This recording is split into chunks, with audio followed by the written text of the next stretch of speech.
জাতীয় সংসদ নির্বাচনে এই রাজবাড়ী 1-এ 209 এই নম্বরের 4 জন প্রার্থী একে অপরের প্রতি প্রতিদ্বন্দ্বিতা করেছে। আমরা আলী নওয়াজ মাহমুদ খৈয়ম ধানের শীষ, তিনি পেয়েছেন 1092 ভোট। খন্দকার হাবিবুর রহমান নাঙ্গল প্রতীকে পেয়েছেন 18 ভোট।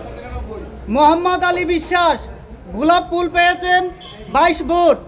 মোহাম্মদ নুরুল ইসলাম দাড়িপাল্লা, তিনি পেয়েছেন 1183 ভোট।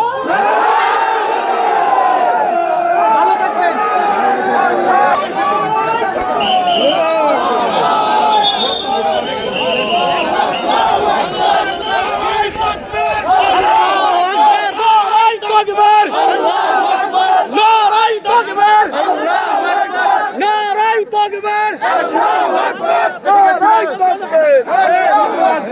Allahu Akbar!